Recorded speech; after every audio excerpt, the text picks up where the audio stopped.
الله على أعدائهم أجمعين غاصبي حقوقهم منكري فضائلهم ومناقبهم وعطشهم وولايتهم أما بعد فقد قال الله تبارك وتعالى في كتابه الكريم بسم الله الرحمن الرحيم وآتِ ذِي الْقُرْبَى حَقَّهُ صلوات بھیجے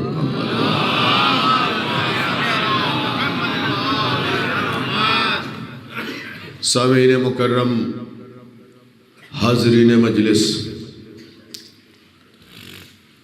انتہائی اہم گفتگو کے لیے قرآن مجید سے میں نے ایک آیت کی تلاوت کا شرف حاصل کیا ہے، جو آیت اپنے اندر چھپی ہوئی آیت کے بارے میں بتا رہی ہے۔ آیت ہے وَآتِ ذِی الْقُرْبَى حَقَّهُ۔ نشانی اس آیت کی 26 ہے۔ ترتیب کے اعتبار سے یہ 17واں سورہ ہے۔ اس سے پہلے خدا نے 16 سورے نازل کیے، اس کے بعد 97 سورے نازل کیے۔ اس سورے میں 111 آیات ہیں، 12 رکوع ہے، 1158 کلمات ہیں، 6643 حروف ہیں۔ جس سورے سے میں نے یہ آیت پڑھی ہے اس سورے کا نام سورہ اسرا ہے، اور پورے قرآن میں یہ لفظ اسرا 3 بار آیا، اور اس سورے میں لفظ اللہ 10 بار آیا۔ میرے بچے سوچ رہے ہوں گے کہ یہ چیزیں بتانے کی ضرورت کیا ہے۔ دیکھو، جب دشمن قرآن جلانے لگے تو پھر شیعوں پہ واجب ہے کہ وہ آیتیں جلانے لگے۔ ذرا سا اور ساتھ دیجئے گا میرا، جب دشمن قرآن جلانے لگے تو شیعوں پہ ضروری ہے کہ وہ آیتوں کو پڑھ پڑھ کے جلانے لگے، اور زمانے کو یہ بتانے لگے کہ آیتیں مخصوص آیتوں کے لیے آئی ہیں۔ اللہ کی مخصوص آیتیں 14 ہیں، اور انہی کی شان میں یہ ساری آیتیں آئی ہیں۔ آج جو مجھے گفتگو کرنی ہے 2 منٹ کے اندر آپ اس کی تمہید سن لیجئے۔ ایک اعتراض ہے شیعت پہ کہ آپ صرف فاطمہ کو کیوں مانتے؟ رسول کی تو اور بھی بیٹیاں تھیں۔ میں یہ کوشش کروں گا کہ آج اس دھوڑلی میں اس اعتراض کا جنازہ دفن کر دوں، اور آپ اپنی داد و تحسین کے ذریعے اس جنازے کو کاندھا لگا دیجیے۔ ہوا ہے اب یہاں سے گفتگو شروع ہو رہی ہے کہ مخبر صادق امام جعفر صادق علیہ السلام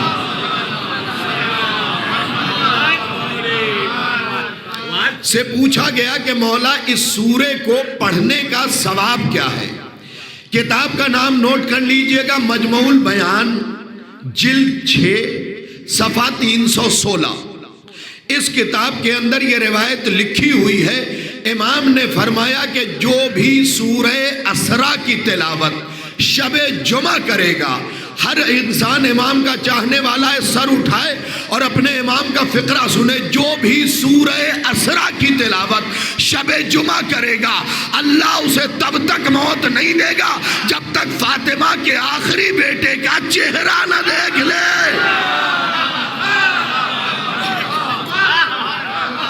سنیے گا توجہ کے ساتھ، تب تک موت نہیں دے گا جب تک آخری بیٹے کا چہرہ نہ دیکھ لے۔ ایک شکی، حاسد، جلنے والا بزم میں بیٹھا تھا، اس سے کہاں برداشت۔ دیکھیے، جب آپ بھی خاندان کی اعلیٰ ظرفی بیان کرتے ہیں نا تو کم ظرف کے پیٹ میں درد شروع ہوتا ہے۔ خدا کی یہ اصول ہے زمانے کا، کم ظرف کے پیٹ میں درد شروع ہو جائے گا۔ اب یہاں پہ مرحلہ کیا ہے؟ وہ شخص بھی اندر سے پریشان ہوا اور اس نے کہا اگر سورہ اسرا شب جمعہ پڑھنے کے بعد بھی موت آ گئی تو امام نے کہا اللہ نے ہمیں اتنا اختیار دیا ہے کہ ہم تمہارے مردوں کو قبر سے اٹھا کے ملاحظہ کیجئے گا پیچھے والوں آپ کو سردی تو نہیں لگ رہی ہے ہاں ذرا سا میں آگے نہیں بلا سکتا جو جہاں بیٹھا ہے وہی بیٹھا رہے مجلس ذوق کا مرحلہ ہے شوق کا نہیں یہ یاد رکھیے گا ورنہ ہمارے معاشرے کا تو اصول یہ بن گیا ہے کہ اگر بڑے آدمی کے ہاں مجلس ہے تو ہر کوئی اپنی گاڑی سے پہنچ رہا ہے غریب کے ہاں مجلس ہے تو یہ سوچ کے گھر بیٹھ گئے ہیں کہ بھئی غریب کر ہی کیا لے گا یاد رکھو حاضری دولت مند نہیں لگاتا ہے فاطمہ لگاتی ہے العظمت للہ العظمت للہ ذرا سا بیدار ہو کے بولیے گا حاضری دولت مند نہیں لگاتا ہے فاطمہ لگاتی ہے اور فاطمہ وہ بی بی ہے جس کے شوہر کی تلوار نسلیں جھانک لیتی ہے دل کیا چیز ہے دل کیا چیز ہے دل کیا چیز ہے نسلیں جھانک لیتی ہیں تو ہمیشہ خلوص مودت کے ساتھ مجلسوں میں آئے اور سنے عزائے فاطمیہ کا مقصد کیا ہے اسی اعتراض کو دفن کرنا ہے اور بس سب سے بڑی دلیل کہاں سے ملے گی نہ صحائف ستہ سے نہ اصول اربعہ سے سب سے بڑی دلیل ملے گی قرآن سے اگر قرآن کے زیر پہ ایمان نہیں ہے تو ایمان زیر ہے بھائی مجلس سننے والے لوگ بیٹھے ہوئے ہیں کریم مجمع ہے میرے سامنے اگر قرآن کے زیر پہ ایمان نہیں ہے تو ایمان زیر ہے اگر قرآن کے پیش پہ ایمان نہیں ہے تو ایمان زیر ہے اگر قرآن کے زبر پہ ایمان نہیں ہے تو ایمان زیر ہے اگر قرآن کے لفظوں پہ ایمان نہیں ہے تو بندہ ایمان سے خالی ہے ارے میرے دوستو تم کیوں نہیں بول رہے ہو تمہارے دور میں تو ایک ملعون نے قرآن کی آیتیں نکالنی چاہی تھی اللہ نے یہ عذاب ڈالا کہ جسے دفنانا تھا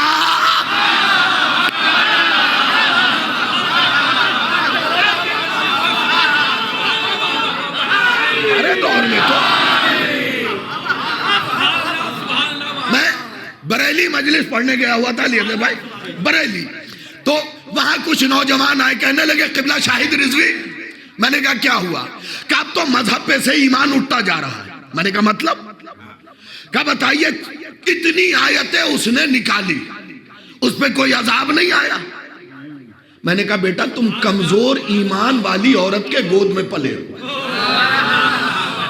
خدا کے لیے توجہ کیا ہوتا تم کمزور ایمان والی عورت کے گود میں پلے ہو وہ بچے تھے کہنے لگے مولانا کیا کہنا چاہتے میں نے کہا تم کیا سمجھتے ہو عذاب یہ ہے کہ بجلی گرے اوپر سے آگ گرے زمین پھٹے اس میں دھس جائے بھئی اس سے بڑا عذاب کیا ہوگا کہ جسے کل تک دفنانا تھا اب اسے جلانا ہے اس سے بڑا عذاب کیا ہوگا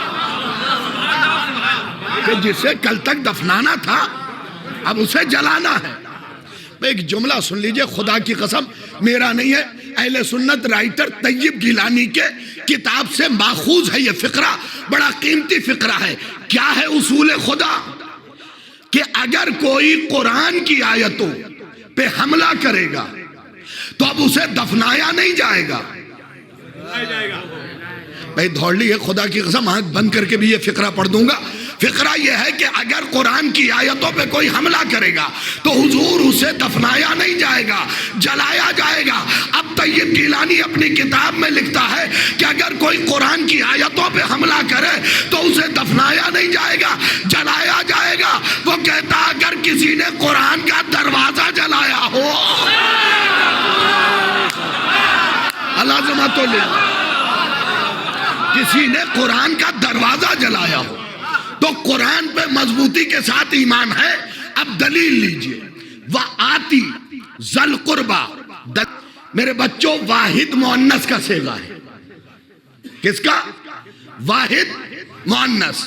واحد مطلب ایک، مؤنث مطلب فیمیل. اب ترجمہ کیا بنے گا؟ قرآن جو پڑھتے رہتے ہیں نا مسجد میں بیٹھ کے، ان کا چہرہ بھی دیکھنا ہے اور ان سے داد بھی لینی ہے مجھے. وَآتِ ذَا الْقُرْبَى حَقَّهُ، اللہ کہہ رہا ہے محمد اپنی اکلوتی بیٹی کو اس کا حق دے دو. یہ بات پہنچ گئی؟ اپنی اکلوتی بیٹی کو، ذَا الْقُرْبَى لفظ ہے، قربہ واحد مؤنث کا صیغہ. اپنی اکلوتی بیٹی کو کیا دے دو؟ اس کا حق. پھر سے ایک لفظ سنیے، یہ روایت نہیں ہے کہ مس یوز ہوئی ہو، قرآن کی آیت ہے. اللہ کہہ رہا ہے محمد اپنی اکلوتی بیٹی کو اس کا حق دے دو. تو میرے دوستو، ہم میراث پہ تو لڑ ہی نہیں رہے بھائی، معاملہ میراث کا تو ہے ہی نہیں، حق فاطمہ کا ہے. آپ کے مزاج کا ایک جملہ پڑھ کے آگے نکل رہا ہوں، معاملہ میراث کا تو ہے ہی نہیں، حق فاطمہ کا ہے. اور یاد رکھیے، شریف اولادیں تب تک چپ نہیں بیٹھتی جب تک ماں کا حق لوٹا نہ دیا جائے. شریف اولادیں تب تک چپ نہیں بیٹھتی. تو پہلی دلیل کیا تھی؟ آیت کہہ رہی ہے کہ فاطمہ محمد کی اکلوتی بیٹی ہے. ذل قربہ، قربہ واحد مؤنث کا صیغہ، واحد مطلب ایک، مؤنث فیمیل. ترجمہ کیا بنا؟ محمد اپنی اکلوتی بیٹی کو. تو جب قرآن نے اکلوتی کہہ دیا تو اب یہ بتائیے ہم قرآن کی مانیں یا مسلمان کی مانیں؟ یہ سوال تو ہوگا نا. بڑی مضبوط دلیلیں آپ کی خدمت میں پیش کروں گا اور وقت کے اندر گفتگو سمیٹ لوں گا. فقرہ کیا ہے؟ محمد اپنی اکلوتی بیٹی کو اس کا حق دے دو. قرآن کہہ رہا ہے محمد کی بیٹی ایک ہے. آئیے اب دلیل اہل سنت کتاب سے. علامہ جلال الدین سیوطی مرے ہوئے 517 سال ہو گئے. وہ لکھتے ہیں کہ جب مباہلے کی آیت آئی، بھئی 4 بیٹیاں ذہن میں رکھیے گا تو لطف آئے گا. جب مباہلے کی آیت آئی، فمن حاجک فیہ من بعد ما جاءک من العلم فقل تعالوا ندعو ابناءنا وابناءکم. بھئی یہی آیت ہے نا، تم اپنے بیٹوں کو لاؤ، ہم اپنے بیٹوں کو لائیں گے. تم اپنی عورتوں کو لاؤ، ہم اپنی عورتوں کو لائیں گے. تو یہاں اللہ نے عورت نہیں کہا، تم اپنی عورتوں کو لاؤ. وہ کہتے ہیں یہیں پہ 3 بیٹیوں کا دروازہ بند ہو گیا. خدا کے لیے غیر جب بات کرے تو غور سے سنیے. 3 بیٹیوں کا دروازہ بند ہو گیا اس لیے کہ دیکھو مباہلے میں بیٹیاں 4 گئی ہیں یا اکیلی فاطمہ گئی ہے. سنتے چلے جائیے گا، اس سے کوئی فرق نہیں پڑتا کہ مجمع کتنا بول رہا ہے. فرق اس بات سے پڑتا ہے کہ دلیل کیسی ہے. ایک بیٹی گئی، بقیہ 3 اور کہاں ہیں؟ راویان حدیث، تم کس گھونگٹ میں منہ ڈالے ہوئے ہو؟ مورخ ہو، تم نے کون سا دوپٹہ اوڑھ رکھا ہے؟ اب تمہارے قلم کہاں گئے؟ کیوں سیاہی اہل بیت کے خلاف حسد نہیں اگل رہی؟ اس لیے کہ مورخین نے تو کتابیں بھر دی اہل بیت کے خلاف حسد اگل اگل کے. یہاں کیا ہو گیا؟ بیٹیاں ایک کیوں، بیٹی ایک کیوں گئی؟ سوائے فاطمہ کے مباہلے میں کسی اور کو دکھائیے. 4 بیٹیاں تھی تو شب ہجرت کے بعد جب علی سب کو لے کے آئے تو ان میں بیٹی کے طور پہ اکیلی فاطمہ کیوں تھی محمد کی؟ بقیہ بیٹیاں کہاں تھی؟ حد یہ ہے کہ غدیر کے میدان میں جب بیعت کا مسئلہ آیا، اگر بیٹیاں 4 تھیں تو پھر اکیلی فاطمہ نے بیعت کیوں کی؟